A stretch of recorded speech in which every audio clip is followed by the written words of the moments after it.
We all love it, right? That rush of capturing beauty, a perfect sunset, a fleeting smile, the world just there for a moment. That great shot. I live for those shots. I'm not going to deny the joy of taking photos or capturing that moment. There's something magical about capturing beauty, about sharing our surroundings and our experiences and documenting them. Those fleeting, perfect moments or that beautiful light over a beautiful scene. I do it all the time. But what if we want something even more, something deeper, something more meaningful, something with intention, maybe a little bit more lasting, with some kind of goal in mind? That's where the idea of a photo story comes in, otherwise known as a photo essay. And that's what I want to share with you today. I'll be sharing my own photo story that became an exhibit and a photo essay at the end of this video. My name is Rebecca Kowalski, and I've been using my camera to tell stories for over 2 decades, and I'm getting more and more into it.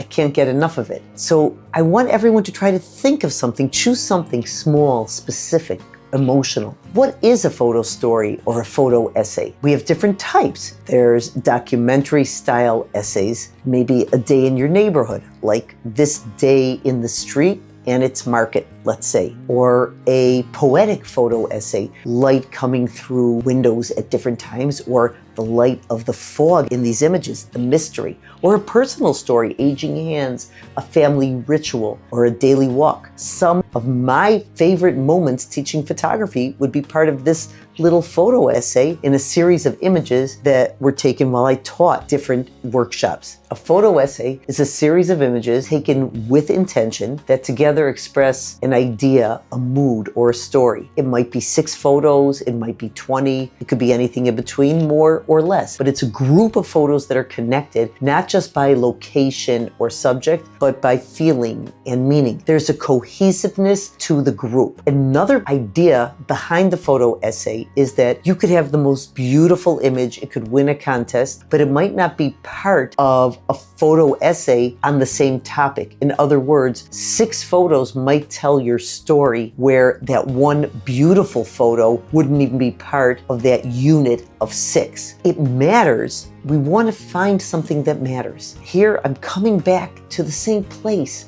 all the time. Photos of the light evolving, faces, texture. I like coming back to the same place and really exploring it over and over.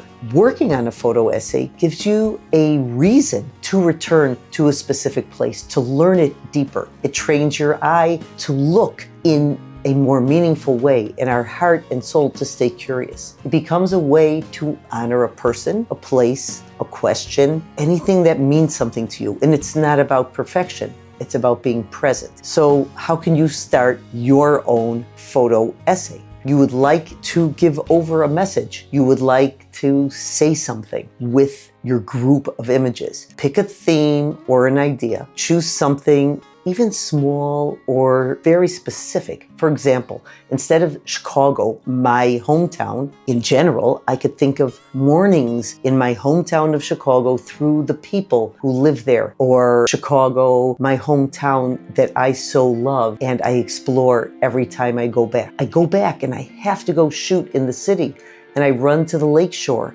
and I return home and I get my bike and I get my camera, and there I am shooting the same places year after year, just because it has meaning to me. Chicago is where I grew up, but it's also a city and it also has a lakeshore. There's something very, very meaningful to me in documenting it in a certain way. Instead of, let's say, the sea, which is a very broad topic, I could say I want to see the sea through the fishermen, through the shopkeepers along the sea, or the faces that live by it. Anything that means something to you. For me, for example, it wasn't just the sea as much as I love the water. It was the city of Ashkelon, an ancient coastal town that I kept returning to. I love the sea, as some of you guys know, but I also love the grittiness of an old city. So the city of Ashkelon, it's not sleek or modern. Parts of it feel like you've stepped back 50 or even 100 years. And that rawness, that authenticity was worth exploring over and over for me. How would I plan? How should you plan? Plan lightly. Imagine what kind of images might tell the story. Look for little details. Look for wide shots. Look for emotion. Shoot a lot. Don't have a rigid list. Just have an intention. Go out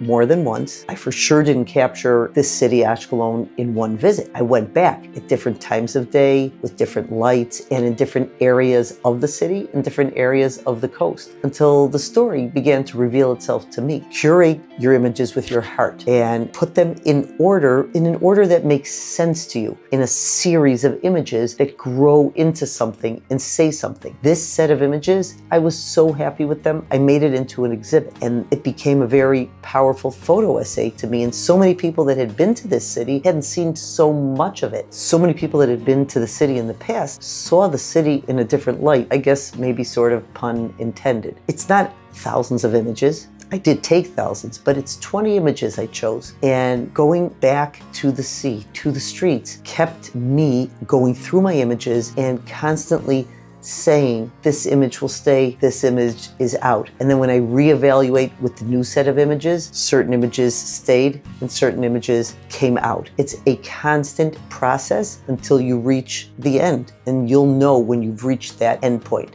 I don't know that I had a specific intention, but what surprised me was that you could have a place that's so beautiful and so gritty and so sometimes even dirty, but it was old characters there. It was people that aren't out to fake anyone out. They're real gritty characters in the gritty city. So here are the images that I chose out of thousands and after many, many visits. You don't always need the perfect light, and for sure you don't need fancy gear. You need curiosity.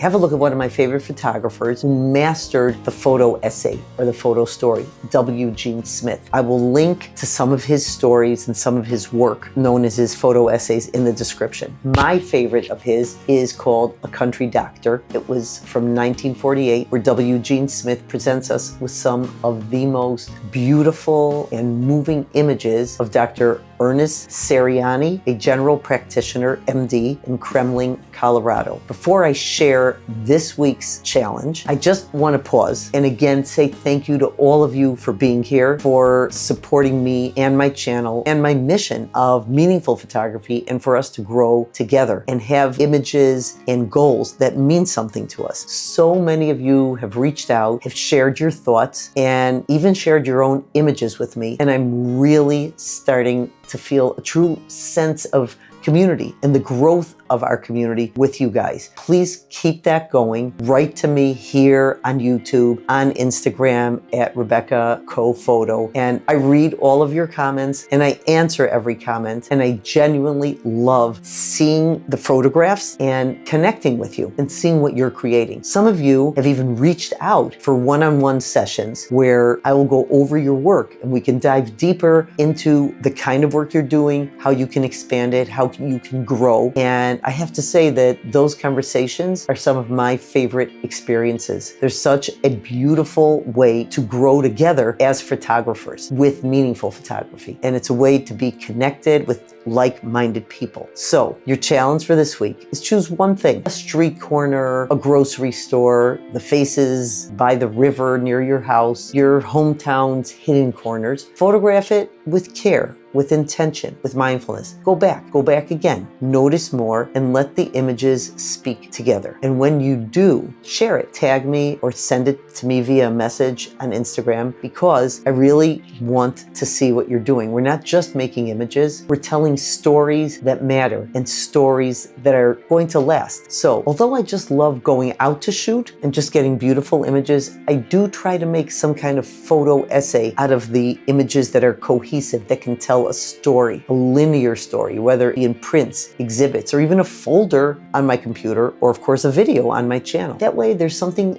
concrete from all of our work, not just loose images sitting on the computer. Till the next video, go out and shoot and create a nice photo essay.